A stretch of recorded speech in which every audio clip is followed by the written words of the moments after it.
Welcome to Inspire Change, a new inspirational and motivational broadcast that strives to empower men in a positive way, designed to educate, empower, and inspire even the busiest individual on the go over that first cup of coffee.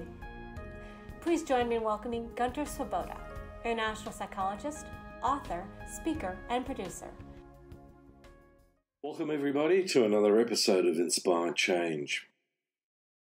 I hope you enjoyed the last episode, our 100th podcast, which had a very special guest with me, my wife Lauren, and we talked about the skills and attitudes and values to have to create a long-term relationship, partnership, marriage, whatever you want to call it, but for the long haul. And I hope that it gave everybody some food for thought, some reflection, maybe even create some turning points in that context. It's never, ever too late to change. I don't care whether you're 20, 30, 40, 50, 60, 70, there's always that space where we can make a difference, either for ourselves, in a relationship, or sometimes in the world. So I want to stick with that theme about relationships because, as some of you are probably aware, I do a lot of work with teenage boys, as well as doing quite a bit of work with parents trying to deal with teenage boys. And one of the things that concerns me is that there seems to have been this emergence of really significant issues in that space. So over the next little while, in the next few podcasts, I'm going to address this to both fathers and mothers, but I want dads to take particular notice of this. And some of it is a little bit different at the moment because of COVID and the lockdown, especially in Australia, but I think this is a message for the ages. So to start off with, I'm going to talk a little bit about the idea of aligning fathers and sons. We often have a challenge differentiating between being a dad and being a friend. Now, I've found this really nice little quote by Jim Valvano, and he said, "My father gave me the greatest gift anyone can give another person. He believed in me." And I like it because I think it's a really good foundation to kick off with. And so for this podcast, I want to tell you a little bit of a story that came out of personal experience. We're holidays.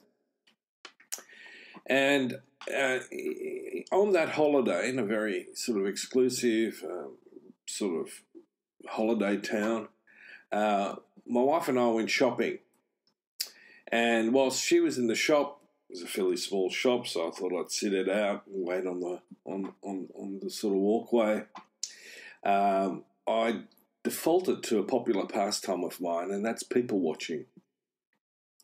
So it comes with a territory for me. As a psychologist, most of my waking hours are spent thinking, reflecting, and theorising about the human condition. You know, why is it that we do the things that we do, and why are we the way that we are? Suddenly my attention was directed towards an ear-shattering noise of a preschooler who was making his dad's life simply miserable. Apparently, a dad in some sort of blissful, ignorant state had broken this kid's unspoken rule that he was not allowed to sit down in his son's presence. The kid, probably about 4 or 5, now was giving full vent to his displeasure by vocally and physically hassling Dad. Dad, in his toolbox, pulled out the one strategy that probably wasn't going to work ever. But he tried to ignore the kid. And as predicted, this did nothing other than escalate the kid into further tantrum. And the kid retaliated with a very well-placed right hook. But even that didn't sort of elicit any change in Dad's strategy.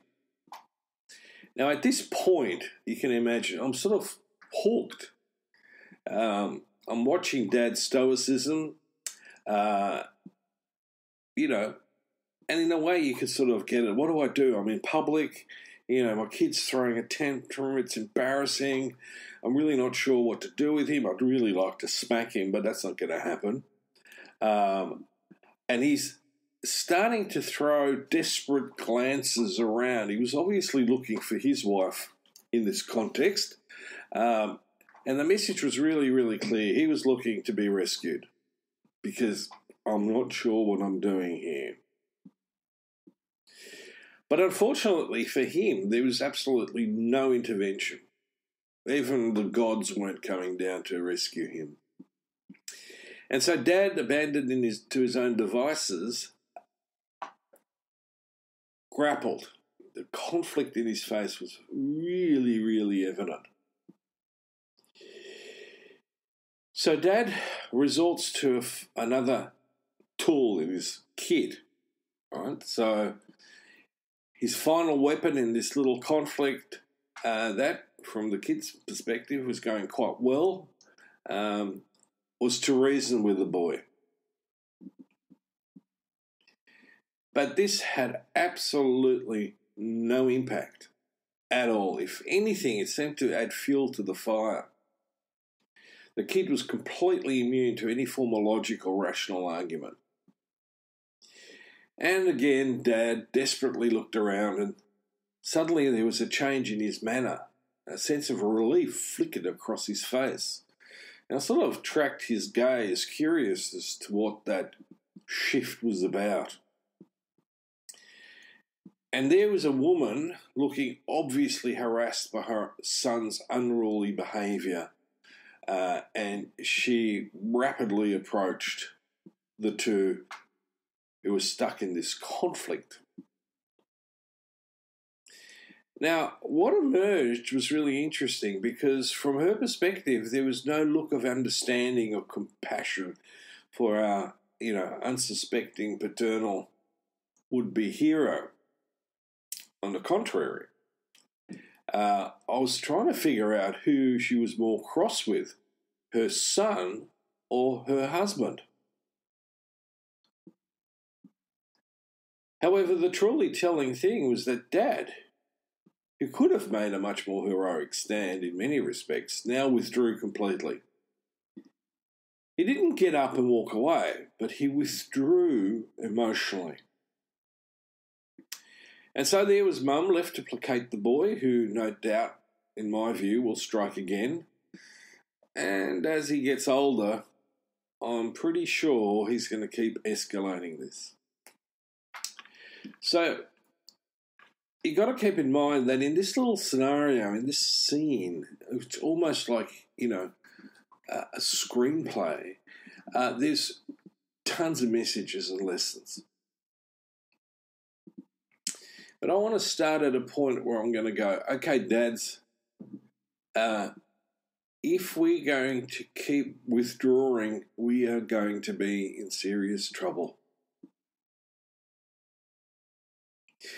Now, what was evident was that in that particular scenario, Dad appeared to have absolutely no authority, and he didn't exhibit any sort of personal power. And I think that's a really important aspect. We tend not to talk about that in parenting a lot.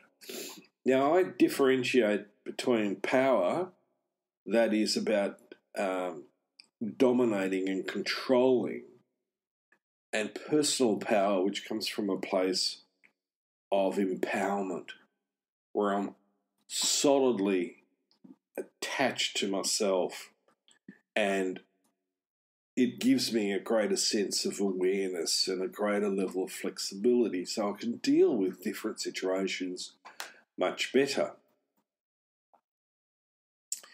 So I spend quite a bit of time with dads looking at how I can help them to do that, because one of the interesting aspects is that quite often I have to deal with two parents who are at odds in terms of their parenting.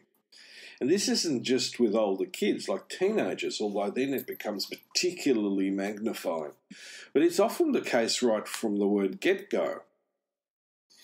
And one of the problems that I see in that context is that from a very early time in the parents' life as parents, dealing with their child or children, a lot of mums will basically sideline dad because he's not doing it right, or he's at least not doing it to her satisfaction. And in parenting, that I see as a serious problem.